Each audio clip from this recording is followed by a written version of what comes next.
I scoured my past email campaigns and my clients' past email campaigns so that I could uncover the gems of subject lines that increased open rates despite Apple's crazy changes to email. And as I did that, I uncovered 12 copywriting principles that you can use with your subject lines to get your open rates up too. And that's what we're going to talk about here in this video. Let's jump in, but be sure that you stick around until number 12, because that's when I bring it all together and show you exactly how to find out what your audience wants in a subject line so that they open your emails up and devour your content like sugar candy. Hey, I am Monica Snyder, and I am so excited that you're here. This channel is all about using supercharged systems like email marketing to build your passive income stacks. And if that sounds good to you, you should subscribe so that I know you want more. Before we fully jump into those 12 subject lines, there is something I need to share with you. The first thing you need to understand is what is a high converting subject line? What does that mean? And it means that it gets people to open and take action on your email. Whatever email action you want them to take, whether that is clicking or if you just want them to read and consume, it depends on your goals for that email, but they have to open it in order to get to the good stuff inside. And that's what we're going to talk about. But before we can talk about like what is good and bad, you need to understand that Apple changed the game in September, October of 2021. What they did is basically pre-opened everyone's email that comes through their Apple Mail. And that is a lot of people, by the way. So what's happening now is that people are coming through, and it's still sort of shaking out as I film this video. And some email service providers like ActiveCampaign are filtering out those because they consider them false opens. So I use ActiveCampaign, and I have seen my open rates fall because ActiveCampaign is saying those are false opens, I'm not going to include them, which is totally fine. But if you're not prepared for that, then yeah, maybe a little confused when you're looking at your stats, or you may not even know what to look for. So I just wanted to let you know that some are doing that, but some are not. So if you look in the past year through your open rates to find what's working for you and what's not, then you may see some fluctuation, and that is why. Now, I said that Apple made the change in August, September last year, and that was 2021. But that doesn't mean that the email service providers made that same change right then. So I'm not sure when like ActiveCampaign filtered theirs or decided not to, but they are on a different cycle of development than Apple is. So you may not have seen that immediately in like September, October, or November. It may have been later, like January, February. So just to give you a heads up on that, if you're looking through your open rates, then just be aware that they may not be consistent and it may not be your fault at all. Now, I want to know if you're already tracking your open rates on a regular basis. Comment tracking below if you are, and comment gonna start if you are going to later, because maybe you're just getting started on your email journey. Or maybe you just haven't tracked. Either way, you're all good. I just want to know what you're up to. Now that we know about those open rates going up and down, let's talk about what a good open rate is. Now, most articles out on the web will tell you 20%, okay? And they say that that's a good open rate, and that a good click-through rate is 2%. Now, the click-through rate is determined by the number of emails sent, not the number of emails opened. So if you send 1,000 emails and 100 people open them, that would be a click-through rate of 1%, I think, 1%. So, or is it 10%? I don't know. I'm not very good with math, but the little numbers on the screen will tell you when you're looking. But the point is that you are actually going to want to know your baseline, because it doesn't really matter what the industry is or what your industry does. You know, those are all just things that are put out on the web, and some of them are like messed up statistics, honestly. Like they come out of email software providers that don't really know your industry, and they're lumping a bunch of stuff together. So I kind of take them with a grain of salt and think like, okay, well, could I improve upon myself, right? The name of the game is to always beat yourself. And if your emails are driving the goals for your business, like I don't care what your open rates are necessarily. I know that in the past, I have had open rates that are like low compared to the 20%, right? I've had like 10% and it still made me lots of money. So what did I care, right? And now you're like, but Monica, if more people opened, you know what? More people didn't open and I still met my goals. So don't freak out over open rate. That's all I want to say. know your baseline, and shoot for as high as you can get using the tips that you're going to learn in this video. The first thing that you're going to want to pay attention to is the real estate that you have in what I call the envelope, which is your name, the subject line, and the pre-header text, which is that little text that comes after the subject line. Like if you're on your phone, it's that gray text underneath. Those three things work together to let your reader know if they should open your email. Now, all of them are important. Your sender name is really incredibly important because if you have a relationship with them, they are going to be way more likely to open your email. The subject line is the second most important thing, and it's really important because it's like, they're going to be like, well, do I want to see what's inside this email? Even if I know I can trust you, you probably email me a lot, so do I really want to take the time to read this? So the subject line is really critical into getting those people to read. The third thing is that little preview text, and that gives them sort of a little extra to the subject line, and I'm going to tell you about it more in a minute, but it gives just that little extra bit that you can add to combine some of these copywriting techniques that I'm going to show you. So knowing how to put that envelope together is important, but there's one other little piece to this that I want to make sure you don't miss. Because you are smart enough to be watching this video and paying attention, then you need to understand that most people read their email on the phone. And you probably knew that, right? That's not rocket science. But you've got 30 to 60 characters for your subject line, because 30 to 60 characters is not that many. And it's actually harder to write shorter, succinct copy than it is to do anything else. Like if you have a full page and somebody's attention for a full page, that is easier to do than to write a few short words. So don't beat yourself up if it takes you a while to master the skill of subject lines. It's hard. And I just want to encourage you to keep going because it's hard, but worth it. A few tricks on that are to remove filler words like how to, really, very, just, that. Things like that. I am the worst at using that. I have to actually go through and filter the word that. I literally highlight for the word that so that I can take it out because I write it so much that it becomes a little obnoxious. And as I've learned that about myself, I've learned to do a full edit for the word that. How silly is that? Okay, sorry, that was so meta. Okay, back to the list. So just be sure to take out those filler words to give yourself more space for the power-packed words that need to go in that subject line.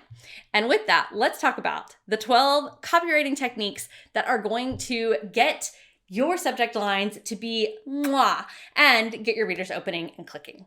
Ready? Let's do it. All right, the first subject line tip is to be clear. Clear beats clever every time. And sometimes you just gotta tell them what's in the email. For example, this subject line, handle inspiration at any time with this hack inside, got a great open rate for me because they knew it was a hack. They knew that it was a hack for handling inspiration. And I also put a little octopus emoji on there because sometimes you're trying to juggle a million things. Now, this subject line was kind of broken up into two parts. Handle the inspiration anytime was the main subject, and the pre-header text was with the hack inside. So you can see how that pre-header text and the subject line work together to create something that people wanted to open because they were excited to see the inspiration thing. And I also used a little octopus emoji to give them the feeling of juggling many things. So adding emojis is another fun way to increase subject line opens. And some people say that they're not very professional, but I think it's the vibe. And if it matches your brand, then go for it. The second classic copywriting technique that works really well in subject lines is to create urgency. Now, this one is fun to do. You can use the little alarm emoji or the clock emoji, and those will give that sense of urgency, or put in brackets last call, something like that. And this is great for time-based promotions so that people know that there's an end date, because a lot of people just wait till the last minute to do things. So you need to let them know in the subject line, this is their last chance to get that. An example of this that worked really well for me is a subject line that was 2x2, which is the name of my newsletter, plus last call for workshop today with lots of exclamation points. So people knew that that was the last call. The third tip is to be controversial. And I don't mean I want you in there creating drama with your subject lines. I just mean say something a little unexpected. For example, one of my subject lines that got opened was why unopens are good and how it surprised me. So underneath the preview text was the and how it surprised me. But the thing is that unopens, people think that unopens are bad. And I actually found this statistic that said 61% of people don't open your email, but stay subscribed because they expect to do business with you in the future. And then I was like, I don't know if I believe that. So I went to my Facebook page and I actually posted on my personal page asking people if they did this, like my friends. I didn't want all marketers answering me. And so I asked my friends, and so many people said yes. And the reasons were like so bizarre. Like one of them was this friend that I have from my little hometown of Missouri. And she said that she was taught by her IT department never to open an email that was from a company that had a promotion because it could be a phishing scam, like PSHI, like fish, not fishing with a pole, but like the scam kind of phishing. And they told her to just go to the website directly. So she never opens those emails, but she stays subscribed and is still going to buy. And that was super surprising to me. So I used it as a controversial subject line to get a ton of people to open my email and then shared this knowledge with them, which was super fun. The fourth copywriting technique that works brilliantly for a subject line is to start a story. One that I'm going to give you an example of here is I put the knife emoji plus why my husband can't clear the counter. And then in my preview text, I did, and I'm not even mad about it. So you're kind of like, oh, well, what's that story? Well, right, because I put a knife in, which is a little like dangerous, but it also is kitchen counter, and it's all this kind of fun stuff that starts a story. And of course, they're going to want to open to read to finish the story. So think about the juiciest part of your story and use that in your subject line. Remember, they open Hollywood blockbusters in the middle of the action for a reason. And you can do the same with your subject line. The fifth one, it still surprises me that it works so well. Honestly, I feel like we should all know this one by now, but it is to personalize it with the person's first name. The subject line, thankful for you, first name, and no preview text, got a great open rate for one of my clients. It was one of their highest opened emails, and it's because it had the person's name. It feels very personal when you do this. Now, you have to be sure that you have the correct first name, and sometimes that could be a little bit tricky, and you probably want to see how your autoresponder software puts in the default. They may leave it blank, or they may put in something like friend, or they may give you an option to put it in. In any case, if you have your reader's first names, use it in the subject line to get more opens. Number 6 is to amp up that curiosity. Here's the deal. Curiosity is like my favorite hack for getting more opens because I think that it's so fun to pull out the curiosity, and that way people want to see what's inside. And they just can't resist. It's pretty fun. The way that you do this now is to know the answer and then think about what makes that curious. For example, one of my best curiosity-driven subject lines was getting naked for king and country. And I've used the little crown emoji. People opened that one like crazy because they wanted to know what it was about. How I created that subject line was by talking about the original Olympic athletes and how they used to compete nude. Now, I found out that about the Olympic athletes when I was doing some research because I like to put reasons to email in my newsletter. And so I had done that and I was like, oh, what would be a good subject line for, naked athletes and this random fact that I found that they could use in their email marketing. And so that's how I came up with that subject line. And that's what you need to do with your curiosity things. You find something and then you sort of back up to something that is fun or unique or very curiosity driven. A simpler example is the subject line, why delegating fails. Now this one was used by me for one of my clients and it got a bananas open rate, like so high. I almost didn't believe it. It was so high. And not at liberty to share her numbers with you, but just trust me, it was huge. And it was because the people that were getting that email have such struggles delegating that they were like, what is inside? I need to know why it fails. And so that was a very curiosity-driven subject line that worked so incredibly well. So it could also just be like, why this thing fails, right? Whatever the thing is that they want to be able to do. And that goes right along with number 7, which is to address a problem that they have. If you are clear and direct and say, hey, I'm going to teach you how to fix this thing in the email, and they're struggling with that thing, guess what? They're going to open your email. An example of this is a subject line I used for a client, and it was fixed inconsistent content creation. I knew her readers struggled with that, so I put that as the subject line, and it got a really high open rate for her. One of her highest. Number 8 is to just do something a friend would do, like write the word hey. Now, I will tell you that this subject line works every time. However, you don't want to overuse it. But if you were writing a friend, you would just use the word hey. What you doing, right? So try one of those subject lines. If you've got like a really personal email or something that you really want to get opened, just be sure not to abuse the privilege there. Another great copywriting thing is to always give a bonus or a gift or something extra Guess what? It works for subject lines too. I really like to use this one in the later part of a product launch campaign and add an extra bonus in and talk about it as a gift. And you can do little heart emojis or the gift emoji and say, new bonus added, or an extra gift for everyone. Something like that gets really high open rates. For example, a subject line that I used for a client was a new bonus for blank, where blank was her program name, and it got an amazing open rate, and it got almost a 13% click-through rate. It got 12.9% click-through rate, which was really good, especially at the end of a promotion. All right, copywriting technique number 10 is to combine these. You want to mix and match them so that you can make fresh things. For example, with that subject line I told you about number 7, where I was addressing a problem of fix inconsistent content creation, and that was the subject line, I added a preview text that was, hint, it's not repurposing or another platform. That added curiosity in the preview text, plus that address a problem subject line, and that's why that open rate went so high.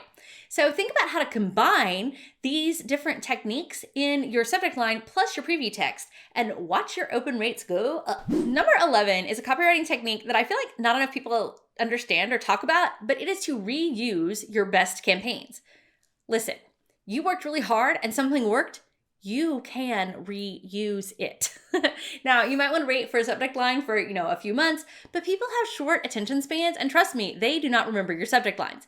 So go back and look at your history of what worked for you and use something very, very similar. I'll give you an example. Something that I've used recently was unpopular opinion inside. That particular subject line works really well for me, and I tend to use it at least once a year for my own email list, and I use it all the time for clients' email lists.